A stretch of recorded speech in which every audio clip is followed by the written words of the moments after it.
Rimuru goes to Naruto Verse by manga-nirvana ch 34. We are here. Elsewhere, Shikamaru picks up on the movements of Tayuya's creatures. Shikamaru. Thinking, I've got their pattern now. Tayuya quickly has her creatures switch actions before Shikamaru can act. Tayuya. Smirking. Not so fast, genius. Tayuya. Smirking. You really think you can beat me, huh? Shikamaru. Determined. We'll see about that.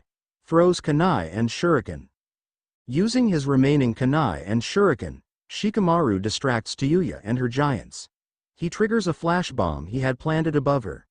The light from the flash bomb extends his shadows long enough for him to trap all three of her creatures with his shadow imitation technique.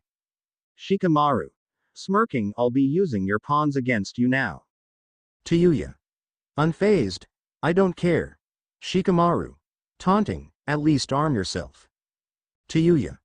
Coldly. My flute is my only weapon. Shikamaru and her creatures charge at Tayuya, but she dispels her creatures easily. Shikamaru. Frustrated. Damn it. Tayuya. Laughing. Did you really think you had a chance? As Tayuya attempts to kill Shikamaru, she finds herself trapped by his shadow imitation technique. Shikamaru. Smirking. Just like in shogi, the first move is always a fake-out.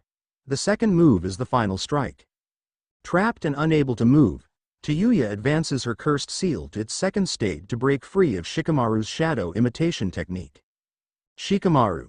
Struggling. She's too strong. Shadow neck binding technique. Tayuya's body is kept bound by his jutsu, but her fingers are free to move. She uses her flute to place Shikamaru within a genjutsu. Shikamaru screams in pain from the genjutsu as Tayuya picks up one of Shikamaru's kunai knives and rushes towards him to kill him.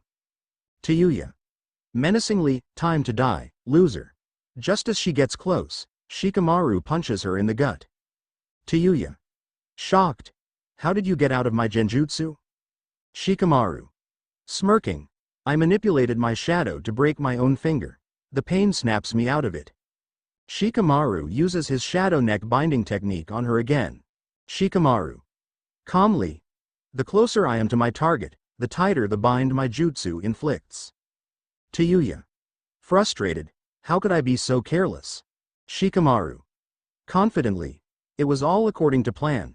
Once you revealed that your flute was your only weapon, I knew you'd need to arm yourself to kill me. You'd pick up the kunai closest to you and come close to finish me off. Tayuya. I don't have time to waste here. Using her flute, plays a melody of illusion on the battlefield once again. Back to Kiba and Akamaru being beaten to a pulp by Saken and Yukon. Kiba. I am not done, let alone. With a broken leg and teeth while blood is dripping down his jacket. Akamaru. Kuo. Meanwhile, a loud and unsettling noise can be heard from a long distance, making it aware of its presence to all the inhabitants of the forest, including wild beasts. Logically speaking, such an action can lead to the death of that person, but our MC doesn't fear death, logic, or anything to be presumed, as it needs brain cells to know those things, but our MC is focused on one thing and one thing alone, which is to kill the man who dares to take something from him. A friend, or should we call it a forced yandere relationship, is a person calling himself a brother, but there are no brothers, friends, or even friends who know each other very well. Some might say they fought together in the moment of crisis and went on missions together, but let's be real, that doesn't make them friends. It's the bond of crisis that forces a person to acknowledge them as a flock of feathers from the same bird does. Let's avoid getting sidetracked by this logic and concentrate on the present situation of the conflict. There is an eerie feeling of death that looms over the forest, and ready to be opened is a sleeping child shaking to wake up from his pit of hatred and despair born from losing everything he can call his own, which he can call dead, and he watches it all for hours. He is continuously seeing the deaths of his father and mother, who have raised him. Even if he grows up to be a genius or a god, he can never replace his origin, his base of existence. Naruto. Sasuke. Shouting like a mad lad, author. Why did I save his sorry ass from Seal? Seal, who is cooking a sandwich for Rimuru to enjoy.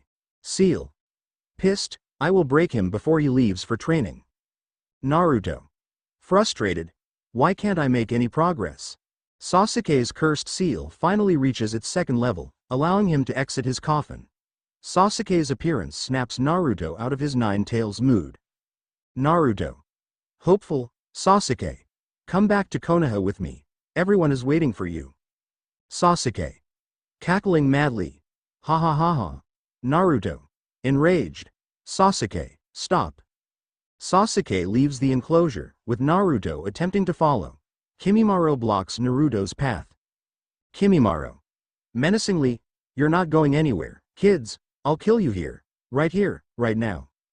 Kimimaro attacks, but the newly recovered Rock Lee blocks his attack, saving Naruto. Lee. Determined. Naruto, go after Sasuke. Remember your promise to Sakura. Naruto. Grateful. Thanks, Lee. Naruto rushes after Sasuke, while Lee and Kimimaro begin exchanging blows. Kimimaro's unique control over his bones makes things difficult for Lee. Rock Lee stands in his combat stance, eyes focused and determined. Kimimaro, with his calm and collected demeanor, readies himself, his unique bone structure subtly shifting beneath his skin. Without warning, Lee launches forward, a blur of green and black. His speed is incredible, his movements precise. He throws a rapid series of punches and kicks, each one aimed at vital points on Kimimaro's body.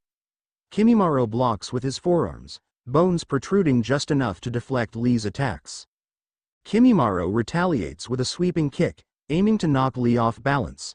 Lee jumps, narrowly avoiding the attack, and counters with a spinning kick aimed at Kimimaro's head. Kimimaro ducks, bones forming a protective shell over his head, and thrusts his palm forward, attempting to impale Lee with a bone spike. Lee twists his body midair, narrowly evading the spike, and lands gracefully a few feet away. Both combatants take a moment to assess each other. Kimimaro. Confident, your moves are predictable. The fight continues intensely. Lee. Earnest, time out. I need to take my medicine. Kimimaro. Coldly amused. Very well.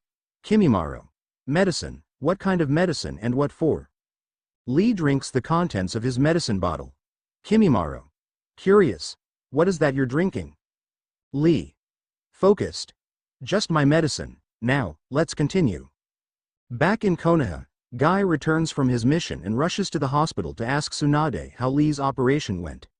Tsunade was clearly worried about the content of the scroll left by Rimuru, who was just waiting for them to return safely. Guy. Anxious, breathless. Tsunade, how did Lee's operation go? Tsunade. Relieved, smiling. It was a success. He could begin going on missions too. Two aides rush in, frantic, their faces pale. Aide 1.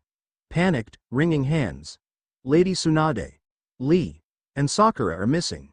I am sure Lee will be fine, but Sakura is. Aide 2.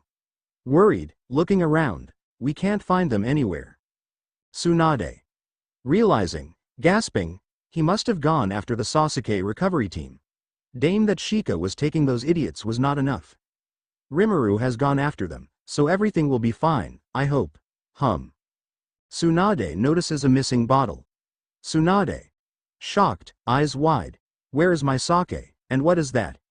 Wait, that's Lee's medicine. He took a bottle of sake instead of his medicine.